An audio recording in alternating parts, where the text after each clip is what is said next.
And the party is almost over for 170 million Americans who use TikTok. Saturday, the deadline for TikTok's Chinese parent company ByteDance to sell or be banned in the U.S. President Trump extending that deadline from January to give ByteDance some time to find a non-Chinese buyer, but still unclear if the company is willing to sell. We've got managing partner at Light Capital, Gerson Gibbs. Gerson, okay, let's talk about this. If there's no deal by Saturday, will there be a ban?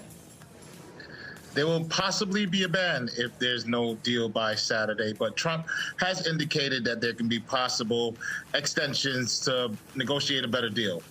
So what I'm hearing maybe is, and maybe not.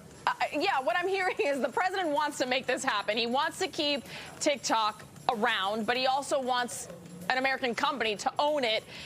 Are there takers? Are there people who can afford to buy TikTok and that want to, and that ByteDance will sell to, more importantly?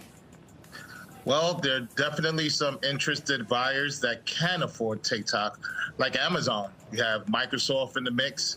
We have a couple of companies that can definitely reach into their pockets and purchase TikTok. However, like you mentioned, we have to determine if ByteDance wants to sell or not. I think Trump is very interested in selling and very interested in making a deal. He said it assisted with his support during his campaign, and he's now a fan of TikTok, so I'm sure he wants to make a deal.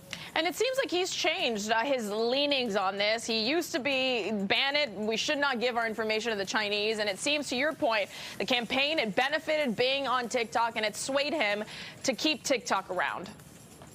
Well, of course, initially he wasn't in favor of them, and the Chinese having all the information of over 100 million Americans, it definitely posed a national security threat.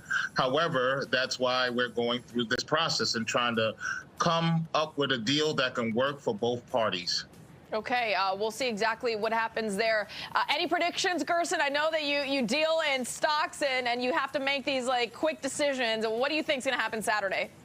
Well, I think it's going to happen. I think Trump is going to use his leverage, and what's going on with these tariffs are definitely going to put a little bit of pressure on China to make a deal, so possibly reduce their tariffs against them. So I think it's going to happen, and I think it should happen. I think America loves this company. This is a great company. It helps businesses, and a deal should be made, and I think the person that can make it happen is Trump. All right, Gerson Gibbs for us, giving us that preview. We'll see what happens on Saturday. We appreciate it. Thank you. Bye-bye.